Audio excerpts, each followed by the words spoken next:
하나님께서 오늘 우리에게 주시는 말씀은 역대하 14장 2절에서 15절까지의 말씀입니다. 오늘 본문을 통해서 무엇이 문제인가 라는 제목으로 말씀의 은혜를 나누겠습니다. 예전에 미국에서 빌 클린턴이 문제는 경제야 바보야 이런 구호를 앞세웠습니다. 그 영어로 하면은 It's the economy stupid 이런 내용입니다. 자, 42대 이 미국 대통령이 될 수 있었던데 그 중요한 이유 중에 하나가 이 구호였어요. 사람들의 마음을 사로잡았습니다. 그는 당시에 이라크 전쟁을 승리로 이끌고 또 국민의 지지율을 90%까지 받았던 아버지 부시 대통령을 이 경제 문제에 대한 집중 공략으로 해서 이길 수가 있었습니다. 여러분, 이 구호는 미국 대선에서 나온 용어였지만 여기저기서 그리고 우리나라에서도 또 심심찮게 여전히 인용되는 구호입니다. 그리고 이 문구를 이용해서 여러 가지 주제를 강조하기도 합니다. 어떤 사람은 문제는 집이다, 문제는 교육이다, 문제는 정치다, 이렇게 다양하게 적용하고 있습니다. 여기서 우리말 표현으로 문제라는 것은 뭐겠어요? 제일 필요한 내용, 제일 중요한 내용, 제일 핵심적인 내용, 제일 국민에게 있어서 요구되는 내용, 이런 의미겠죠.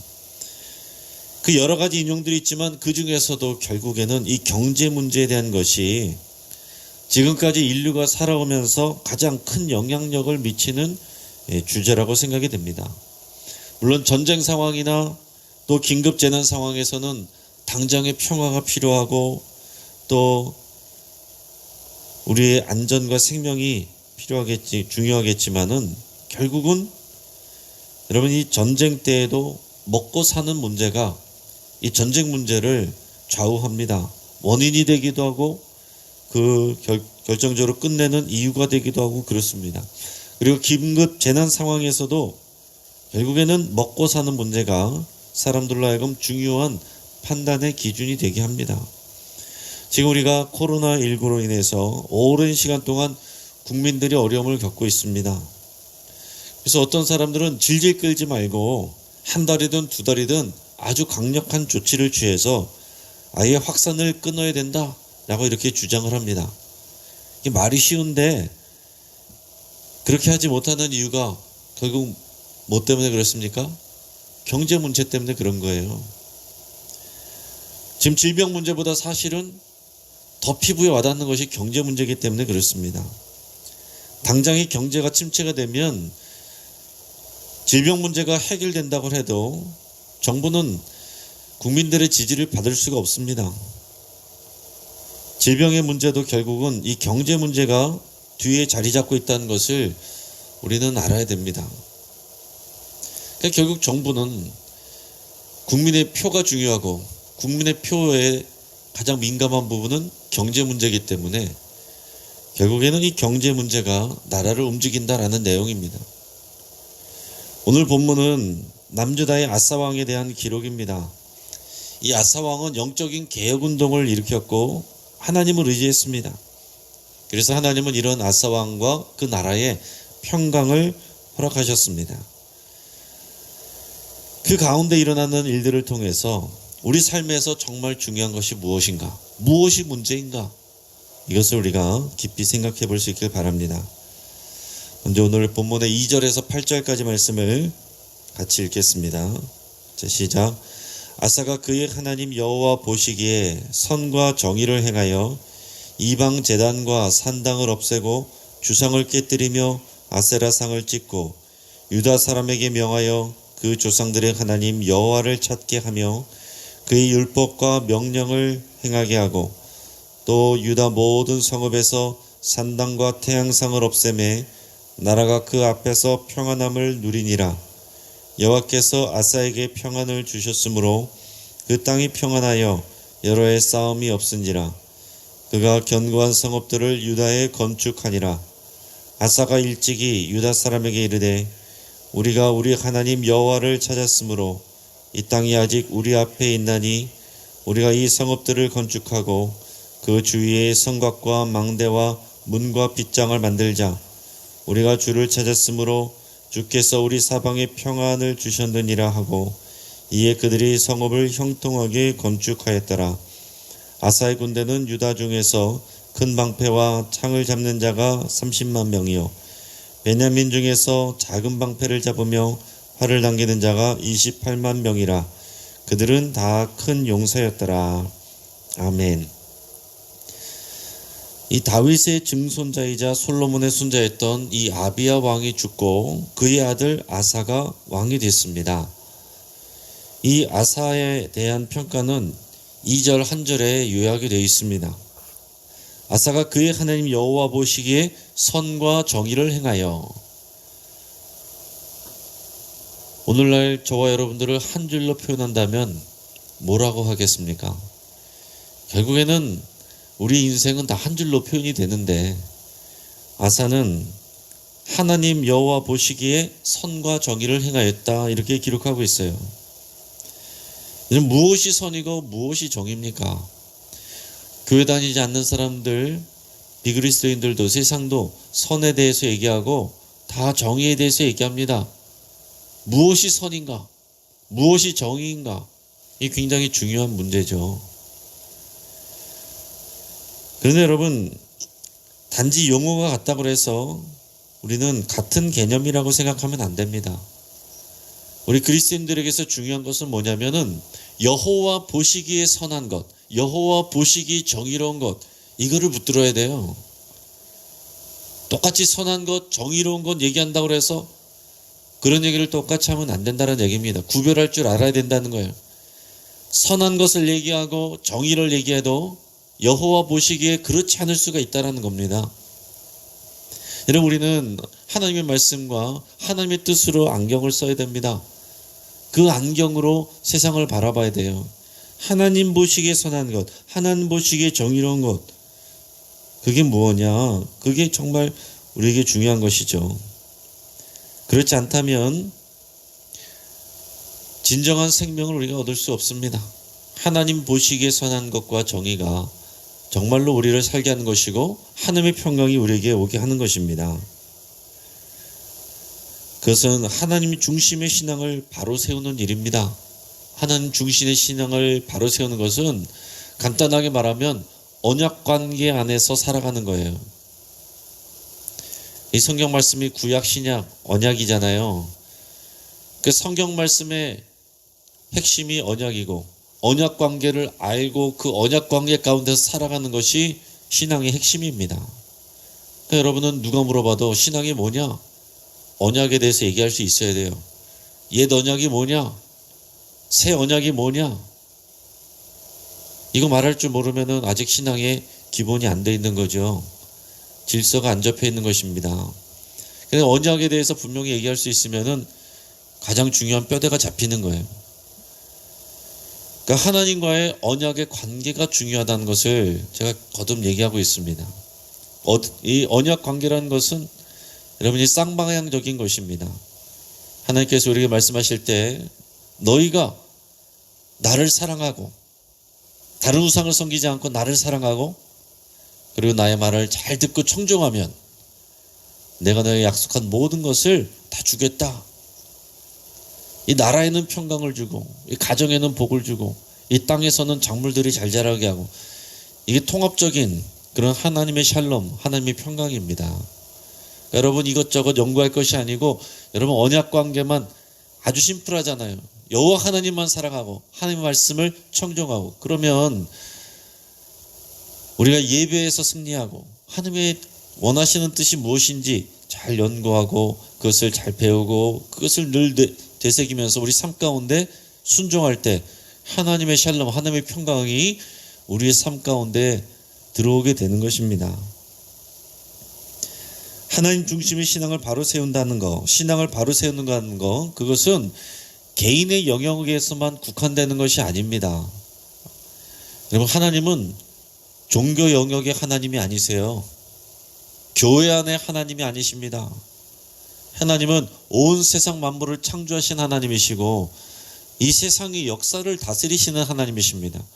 그 하나님을 아는 것이 중요한 거예요.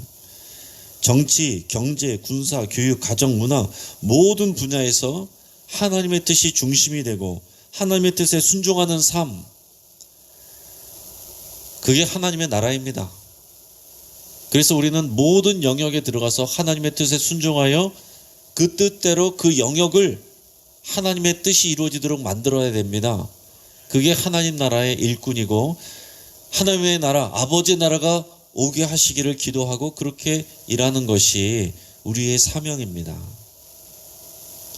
자, 아사가 하나님 앞에서 행한 선과 정의는 뭐였느냐? 우상 숭배를 척결하는 일, 그리고 영적 개혁 운동을 일으키는 일이었습니다. 그래서 구체적으로 나라 곳곳에 있는 이방 제단과 산당을 없애고 또 이방 신들의 이 주상, 이 형상들 그런 것들을 다 깨뜨리고 아세라상을 찍어 부셨다 그랬습니다. 그리고 유다 모든 성읍에서 산당과 태양상을 없앴다 그랬습니다. 그랬더니 하나님께서 이 아사 왕과 그의 나라에 평안함을 주셨다라고 기록하고 있는 거예요. 근데 여러분 이 말씀을 묵상할 때 더 놀라운 일은 뭐냐면은 하나님이 세우신 이 여호와의 나라, 이 다윗의 언약이 실행되고 있는 그 정통성이 이어지고 있는 이 나라에 나라 곳곳에 이렇게 많은 우상 숭배가 행해지고 있었다라는 그 사실 자체가 참 너무나도 놀랍지 않습니까? 지금 하나님 입장에서 여러분 생각해 보세요. 그야말로 자괴감에 들지 않겠습니까? 내가 이런 모습 보려고 내가 여기까지 창조 때부터 이때까지 이렇게 애쓰고 수고했는가? 그런 생각 드시지 않겠느냐라는 거죠. 하나님께서 얼마나 힘드시고 고통스러우셨을까? 여러분 400년 동안 애굽 땅에서 이스라엘이 민족이 되게 하셨고 40년 동안 광야에서 훈련시켰습니다. 오직 하나님만 바라보게 하는 그런 하나님의 교육을 광야 학교에서 시켰어요. 그렇게 하고서 여호수아를 통해서 이 약속의 땅에 들어가게 하셔서 이 정복전쟁, 이 정복전쟁이란 것은 결국에는 우상 숭배하고 또 악한 일들을 행하던 그 가나안 주민들을 다 쫓아내고 그 땅을 차지하는, 약속의 땅을 차지하는 그런 약속의 전쟁입니다. 자, 그때 하나님께서는 그 가나안 사람들을 다 내보내라고 그랬습니다. 왜냐하면 그들이 여호와를 알지 못하고 우상들을 섬기고 음란한 악한 일들을 행하기 때문에, 그들의 악이 가득했기 때문에 그들을 내보내고 하나님이 선택한 그 땅에서 하나님의 백성들이 하나님의 뜻대로 하나님을 사랑하면서 살아가게 하는 그런 하나님의 나라를 세우시고자 하는 게 하나님의 뜻이기 때문에 그런 것입니다. 자, 그런데 어떻게 했어요? 다 쫓아내라고 그랬는데 다 쫓아내지 못했습니다. 이렇게 저렇게 해서 대부분 가난안 사람들이 여기저기 남아 있었어요. 그래서 같이 더불어서 살게 됩니다. 그러고 나서 이제 사사시대를 지나게 되는데, 사사시대를 지낼 때 어땠습니까? 평안할 때는 하나님을 잊어버리고 힘들고 어려울 때는 하나님 앞에서 또 울부짖으며 부르짖으며 기도할 때 하나님 사사 세워서 또 도와주시고, 평안해지면 배부르면 또 하나님 잊어버리고 마음대로 각자 자기 소견에 오른 대로 행하였더라. 하나님이 다스리는, 하나님 왕이 돼서 다스리시는 나라를 만드시고자 했는데 사람들은 우리에게 인간 왕을 주십시오. 그래가지고 하나님이 양보해서 사울을 왕으로 세웠는데 시작부터 실패했죠. 그리고 그 다음에 다윗을 세웠는데 다윗은 잘했습니다.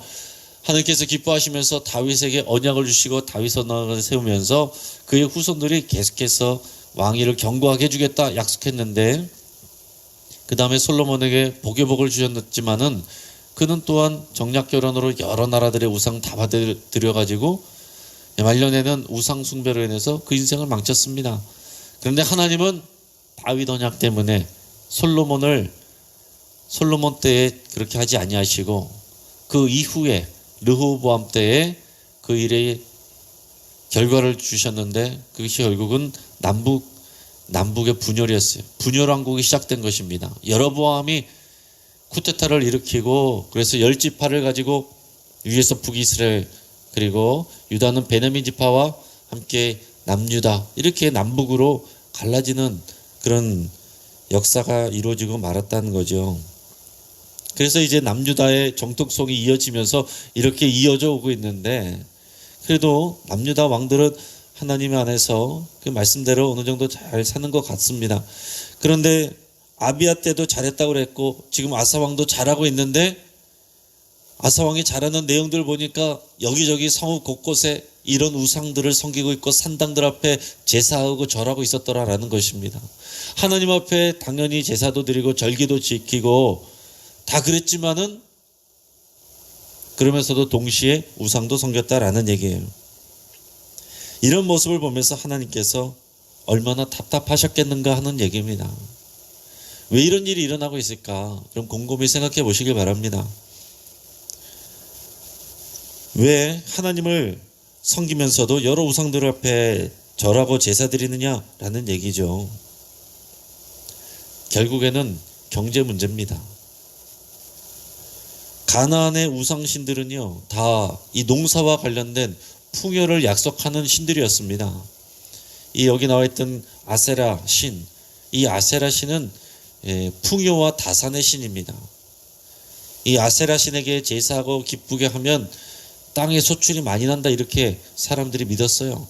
그게 원래 가나안 땅 그 지역의 그런 신이었습니다. 그리고 태양신을 섬겼다고 그랬죠. 농사에 있어서 태양이 가장 중요하잖아요. 그러니까 그 당시 주요 산업은 농사이기 때문에 농사가 경제예요. 그러니까 이 농사, 이 경제 문제를 실질적으로 도와줄 수 있다라고 이 가나안 사람들에게서 그것을 물들어서 배운 것입니다. 그러니까 여호와 하나님에게서도 여호와 하나님께서 우리를 공급해 주시는 하나님인 것을 배웠지만, 그런데 추가적으로 아세라에게도 절하고 태양신에게도 제사하는 이런 일들을 하나씩 하나씩 하다가 보니까 물들어 있었다라는 것입니다. 아사왕이 이것을 개혁한 거예요. 그것을 다 깨뜨려 버린 것입니다. 그래서 오직 하나님만 섬기게 한 거예요. 그러니까 하나님께서 그것을 기뻐하시는 것이죠. 지금도 여러분 마찬가지입니다. 지금도 미아리 점성촌에서 나오는 얘기들을 보면은 주요 고객들 중에 상당수가 교회에서 오는 사람들이라는 얘기가 있어요. 교회에서 오는 중직자들 많다라고는 얘기합니다. 또 교회에서 예배하면서도 여전히 미신을 믿고, 또 이사를 해도 손 없는 날 가고, 결혼을 시켜도 궁합을 보고, 그런 일들이 여전히 있습니다. 귀신을 두려워하는 사람들이 여전히 있어요. 뿐만 아니라 하나님의 말씀대로 바르게 배우지 못하고 말씀의 뿌리가 내리지 못하니까 결국에는 이단과 사이비에 빠져들어가는 교인들이 수십만 명입니다. 통일교, JMS, 신천지, 또 뭐 하나님의 교회, 이런 이단 교회는 작은 교회가 없어요. 중소형 교회란 게 없습니다. 기본적으로 아무리 작아도 수만 명에서 다들 수십만 명입니다. 그러니까 우리나라의 이 교회 인구 중에, 잡혀있는 인구 중에 많은 부분이 이 이단에 들어가 있는 사람들이다라는 거예요. 그들의 대부분들, 이단 사이비에 들어간 사람들의 대부분은 비신자들이 아니라 대부분이 기성신자들이 가는 것입니다. 그러면 아사왕이 영적 개혁 운동을 일으켰을 때 하나님께서는 그의 나라에 평강을 주셨다라고 그랬습니다. 아사왕은 성읍들을 건축하고 주위에 또 성곽과 망대와 문과 빗장을 만들어서 나라의 국방을 튼튼하게 했다. 하나님께서 그 나라에 전쟁이 없는 평안을 주셨다라는 거예요. 이게 상징적인 그런 표현입니다. 그래서 이후에 구스의 세라라는 사람이 100만 명의 군대와 병거 300대를 거느리고서 남유다를 침입해 왔습니다. 이 구스라는 곳은 지금으로 민족으로 하면은 이디오피아, 그리고 지역으로는 이 수단 지역, 아프리카 수단 지역을 얘기해요. 그 아프리카 병사들이 이 100만 명이 쳐들어온 것입니다. 그 앞에서 보면은 이 남유다의 군사는 58만 명이라고 그랬어요. 이때도 아사 왕은 여호와 하나님을 의지했어요. 그래서 승리했습니다. 우리 9절에서 13절까지 말씀을 같이 읽겠습니다. 자, 시작. 구스 사람 세라가 그들을 치려하여 군사 100만 명과 병거 300대를 거느리고 마레사의 이름에 아사가 마주 나가서 마레사의 스바다 골짜기에 전열을 갖추고 아사가 그의 하나님 여호와께 부르짖어 이르되 여호와여 힘이 강한 자와 약한 자 사이에는 주밖에 도와줄 이가 없사오니 우리 하나님 여호와여 우리를 도우소서. 우리가 주를 의지하오며 주의 이름을 의탁하였고 이 많은 무리를 치러 왔나이다. 여호와여 주는 우리 하나님이시오니 원하건대 사람이 주를 이기지 못하게 하옵소서 했더니 여호와께서 구스 사람을 아사와 유다 사람들 앞에서 치시니 구스 사람들이 도망하는지라. 아사와 그와 함께한 백성이 구스 사람들을 추격하여 그랄까지 이르매 이에 구스 사람들이 엎드러지고 살아남은 자가 없었으니 이는 여호와 앞에서와 그의 군대 앞에서 패망하였음이라. 노력한 물건이 매우 많았더라. 아멘. 여러분, 인간의 역사는 계속 반복되고 있습니다. 구원의 역사도 동일한 패턴이에요. 여러분, 이 역사를 우리가 쓰고 이것을 듣고 하는 것은 하나님께서 이것을 기억하고 어떤 일이 있었는지, 하나님을 온전히 섬겼을 때, 그 언약 가운데 충실했을 때 하나님께서 평강을 주셨고, 그 언약의 하나님의 말씀에 그 하나님 사랑하는 것을 떠났을 때 어떤 결과가 왔는지 반복되는 것을 계속해서 보여주는 것입니다. 이 역대기 말씀을 누가 읽는 거라고 그랬어요? 결국에는 그 언약 관계 안에서 실패하고, 그래서 이스라엘 남유다 멸망하고 성전 다 허물어지고 포로로 끌려가서 바벨론에서 70년 동안 고생하다가 온 사람들에게 다시는 그런 일들을 되풀이하지 말고 이 역사를 다시 보면서 우리 여호와 하나님 앞에서 무엇이 문제이고 중요한 것인지 보라고 이 역대기가 기록되어 있는 것입니다. 오늘날 우리도 마찬가지예요. 여러분, 우리 신앙을 가장 위협하는 거 뭡니까? 이러저러해도 결국에는 경제 문제입니다. 직장 때문에 못 오고, 학생들은 대학 때문에 못 옵니다. 대학 가기 위해서 학원 때문에 못 와요. 중간고사, 기말고사 시험 때만 되면은 아이들이 확 줄어듭니다. 학원에 왜 갑니까? 대학 가려고. 대학에 왜 갑니까? 좋은 데 취직하려고. 왜 좋은 데 취직하려고 그럽니까? 경제 문제에서 풍요롭게 하려고. 여러분, 결국에는 경제 문제가 우리의 모든 사회와 문화와 경제와 이 교육, 그리고 우리 신앙의 문제까지 뒤에서도 다 뒤흔들고 있는 것입니다. 여러분, 뭐가 문제입니까? 정말로 어떤 사람이 스투피드, 어떤 사람이 정말로 바보입니까? 세상은 이 돈의 문제, 이 경제를 잘하는 사람, 그게 중요한 거고, 그것을 위해서 공부를 해야 되고, 그것을 위해서 좋은 대학 가야 되고, 그것을 위해서 좋은 직장 가야 된다, 이런 얘기하지만 그거 모르는 사람 보고 스투피드라고 그러는 거예요. 돈 굴릴 줄 못한 사람, 돈 굴릴 줄 모르고 그냥 착실하게 성실하게 예금만 한 사람, 지금 이 시대에 스투피드, 바보라고 얘기하는 것입니다. 책들이 그렇게 나와요. 하나님은 이 언약 관계를 모르고 하나님을 모르는 사람이 진짜 스투피드라고 얘기를 하고 있는 것입니다. 그럼 오늘 말씀을 정리합니다. 남유다의 여러 왕들과 백성들이 하나님을 믿으면서도 동시에 우상을 섬겼습니다. 결국 그 중심에는 경제 문제였어요. 정말 문제는 경제가 아니라 언약 관계입니다. 언약 관계에 믿음으로 충실하게 순종하는 자에게는 하나님이 힘을 주시고 그가 다스리는 나라와 공동체에게는 평강과 부강함을 주십니다. 여호와 하나님도 섬기는 신앙이 아니라 여호와 하나님만 섬기는 것, 이게 신앙입니다. 여호와 하나님만 섬기는 이 언약 신앙은 이제 이 신약 시대에 있어서 우리는 예수 그리스도의 그분의 십자가와 부활, 그분이 주신 그 사명, 그 말씀 붙잡고 살아가는 것입니다. 우리 안에 예수 그리스도의 십자가와 부활, 그 사명, 우리 인생의 중심이 되고 있는가? 우리 스스로를 점검할 수 있기를 주의 이름으로 축복합니다. 저는 기도하겠습니다. 이런 말씀을 붙잡고 함께 기도할 때 경제 문제, 건강 문제 그 자체에 빠지지 않고 그 위에 계신 하나님을 신뢰하기로 결단하며 기도할 수 있기를 바랍니다. 잘 먹고 잘 살기 위해서 우상 숭배하던 사람들의 이런 미련한 삶을 따라가지 않기로 결단할 수 있기를 바랍니다. 하나님보다 더 사랑하고 의지했던 것들을 오늘 이 시간 십자가 앞에 내려놓고 회개할 수 있기를 바랍니다. 우리 가정을 위해서 같이 기도할 때에 경제가 우상이 되지 않고 행복이 인생의 목적되지 않기를 위해서 같이 기도하겠습니다. 하나님의 거룩한 백성이 되고 거룩한 일꾼이 되기를 위해서 함께 기도하겠습니다.